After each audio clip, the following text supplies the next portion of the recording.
let's move on to the next fight now, which goes down in the flyweight division, where we got Alex Perez coming in at plus 175, going up against Charles Johnson, who comes in at minus 205. I'll start off on the Perez side of things here, who comes in looking to really undo what's been going on in his last couple of fights. Now, I will say this, going into his Muhammad Mokaev fight, a lot of people were very low on him. He was a guy that had a lot of potential earlier on in his career, but as his career started to go on, it seemed like he was a lot easier to defeat, right? Alexandre Pantoja literally walked through this guy, threw big strikes, got his back, submitted him. It was pretty easy. So a lot of people were very low on him going into the Mokaev fight, but he put up a very valiant effort. Even though he lost a decision there, that was a fight where his stock raised. And he got back into the cage pretty quickly after that. I think just a month and a half after that against Matthias Nicolau.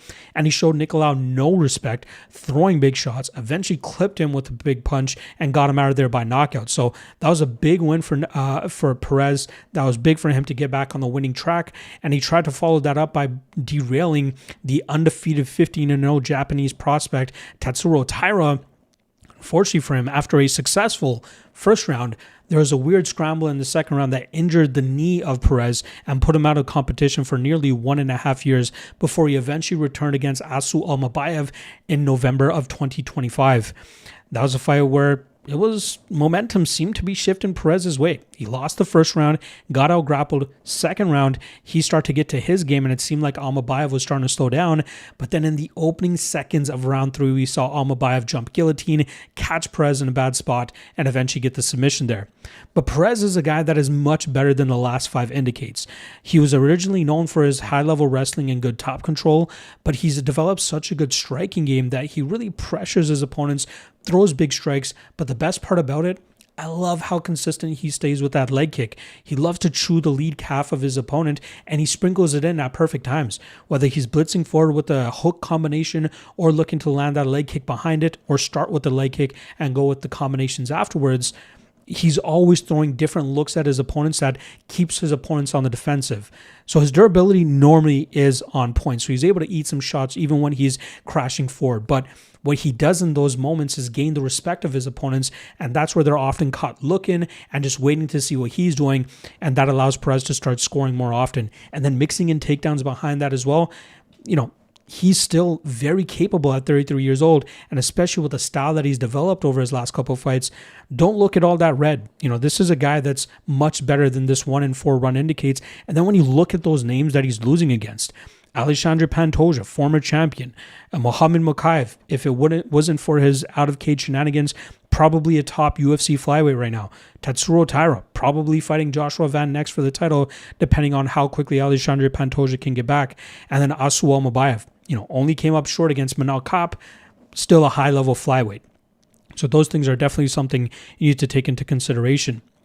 Now, moving over to the Charles Johnson side of things, this guy, there's a reason he's minus 205 in this matchup, and it largely has to do with that nasty knockout victory that he had over Lonnie Kavanaugh, knocking him out in the second round. Now, that was a fight where he started off slow. Kavanaugh was really getting off on the bigger shots and getting the more eye-catching moments. But in the second round, we saw Kavanaugh start to grapple a little bit more. And I think it was because of the pressure that Johnson was putting on him.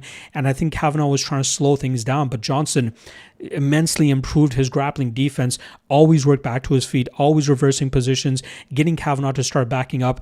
And then around that 2 or 3 minute mark in that second round, you clearly saw Kavanaugh starting to huff and puff. Johnson sensed it, got on him like a dog on a bone, and eventually got him out of there by TKO, handing Kavanaugh, a high-level prospect, the first loss of his career. Now, Johnson was a guy back in 2023. He ended that career or ended that year on a 3-fight losing streak, yet he still accepted as at Maxim to start off 2024 against a 15-0 prospect, and he really put the beating on him and was able to get back into the win column, especially in a fight there was a lot of pressure on him, right? That was a fight where if he lost, he probably would have been cut. But now here he is, beating Azat Maxim, beat Jake Hadley, beat Joshua Van, who is now the champion. Not just beat Joshua Van, but knocked him out in a very close fight. Then he goes out there and has a big win over Sumo Darji. His last loss over Ramazan Temirov, close fight. I thought Temirov won, but a little bit of an asterisk beside it, as Tamarov was tested positive for steroids or whatever it was. They didn't overturn the fight, so it's still a loss on Johnson's record. But if you put that asterisk into consideration here, he's 5-1 over his last 6 fights, looking very good the entire way, and seems to have really come into his own at 35 years old. Now, he's going up against a very tough Alex Perez. Close fight. Much closer than the odds indicate. I think a lot of this has to do with the 1-4 run that Perez is currently on, and then obviously Johnson having that nasty win over Lonnie Kavanaugh, and not to mention being the opposite. He's 4-1 in his last 5 fights. But this is a very winnable fight for Perez. Johnson sometimes waits a little bit too long. He's a little bit gun shy. Even if he's moving forward and throwing a lot of feints, he doesn't often throw too much.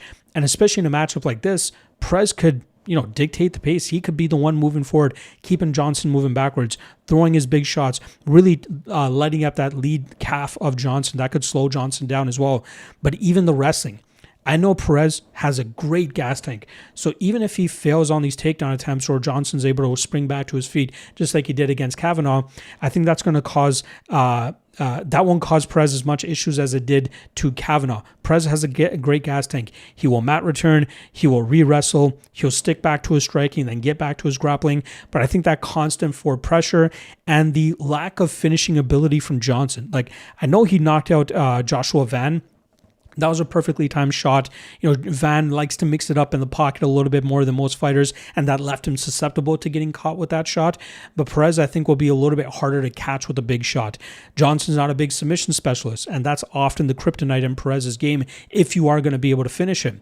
So I think we'll see Perez dictate the pace, move forward, land big shots, really stay on the gas, and I think that should allow him to go out there and get the decision win here. I love him as an underdog at plus 175. This is a no-brainer shot to take on Perez. Johnson has been streaking. He looks great, but Perez is being overlooked due to this recent run. But when you take into consideration the guys he's coming up short against, this seems like a spot he should be able to, remind people that he's actually pretty good. So I'm going to go Perez and Perez by knockout.